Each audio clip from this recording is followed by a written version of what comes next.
Halo teman-teman semua, apa kabarnya pada hari ini? Semoga kita semua baik dan sehat selalu dalam lindungan Tuhan.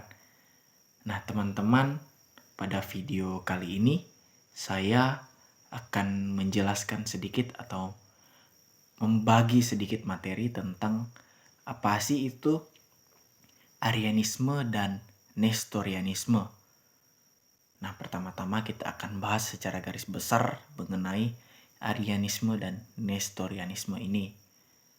Nah, Arianisme dan Nestorianisme ini adalah dua aliran yang muncul pada abad awal-awal kekristenan, yang dimana aliran ini itu menimbulkan kontroversi teologis yang signifikan dalam sejarah gereja.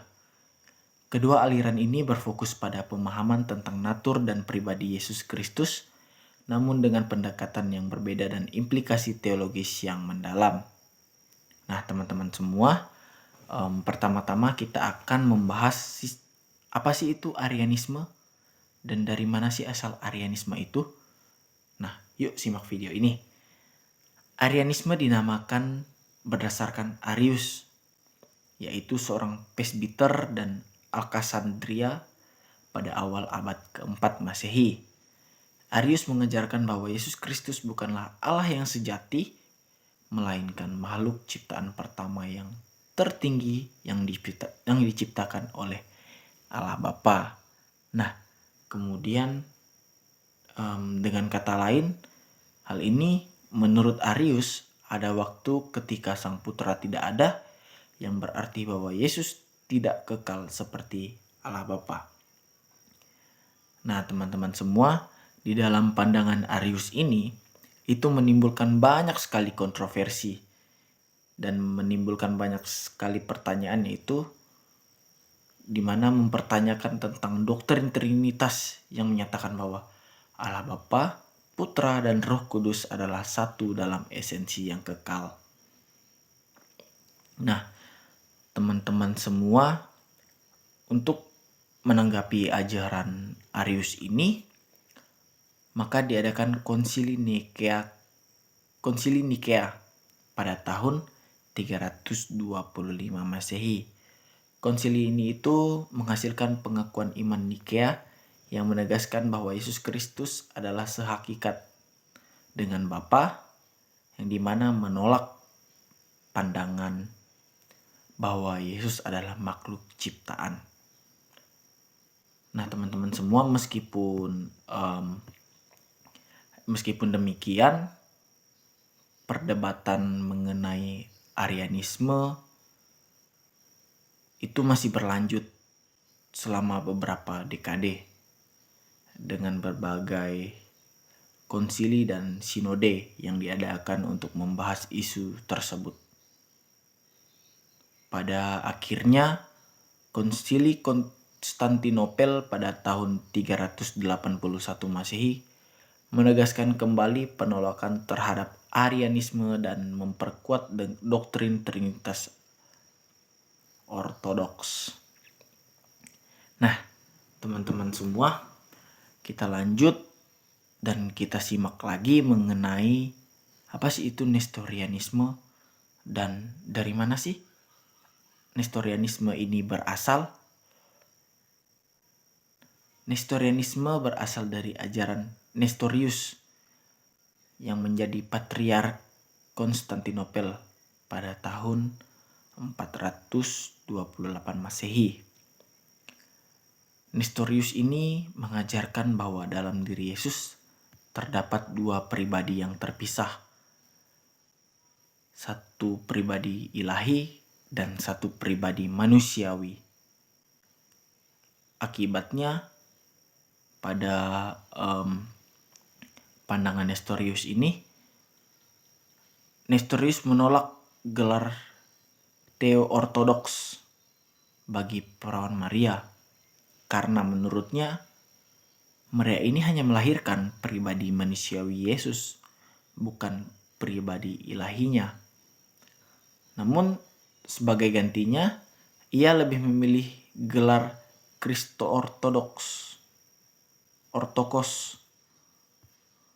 Ajaran Nestorius ini memicu kontroversi besar dalam gereja, terutama dalam Skril dan Alkassandria yang menentang pandangan tersebut. Kontroversi ini mencapai puncaknya dalam Konsili Efesus pada tahun 431 Masehi. Nah, di mana pada ajaran Nestorius ini dikutuk sebagai bid'ah dan Nestorius sendiri diasingkan.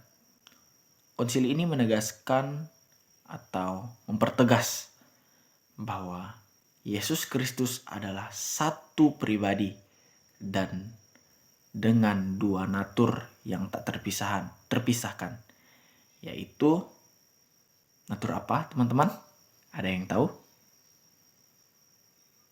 Nah, benar, yaitu adalah natur ilahi dan manusiawi. Selain itu juga konsili menegaskan bahwa Maria layak disebut sebagai Theotokos karena yang dilahirkannya adalah pribadi ilahi yang menjadi manusia. Nah, teman-teman, di sini kita juga akan membahas yaitu mengenai implikasi teologis dan sejarahnya. Arianisme dan Nestorianisme memiliki implikasi teologis yang mendalam bagi doktrin Kristen. Arianisme dengan menurunkan status keilahian Kristus merusak doktrin Trinitas dan keselamatan. Karena jika Kristus bukan Allah sejati, maka penebusan dosa olehnya menjadi dipertanyakan.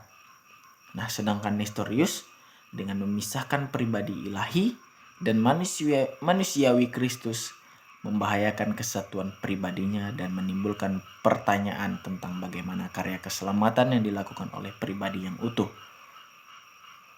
Secara historis, penolakan tersebut terhadap Arianisme dan Nestorianisme membantu gereja dalam merumuskan dan menegaskan doktrin-doktrin kunci mengenai natur Kristus dan Trinitas. Konsili-konsili ekumenis yang diadakan untuk menanggapi ajaran-ajaran tersebut memainkan peran penting dalam membentuk ortodoksi Kristen dan memastikan bahwa ajaran yang benar dipertahankan. Nah, teman-teman semua, kesimpulan dari penjelasan apa sih Arianisme dan Nestorianisme tersebut yaitu adalah Arianisme dan Nestorianisme adalah dua ajaran yang menentang pemahaman gereja awal tentang natur dan pribadi Yesus Kristus. Melalui perdebatan dan konsili, gereja menolak kedua ajaran tersebut dan menegaskan doktrin yang sesuai dengan ajaran Alkitab.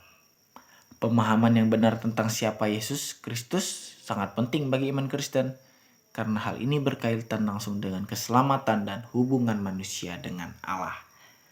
Nah, teman-teman semua, mungkin sekian video kali ini. Semoga video ini bermanfaat dan berguna bagi teman-teman semua. Nah, jika ada satu kata atau dua kata-kata saya yang salah, saya mohon maaf. Semoga Tuhan Yesus memberkati kita semua. Amin.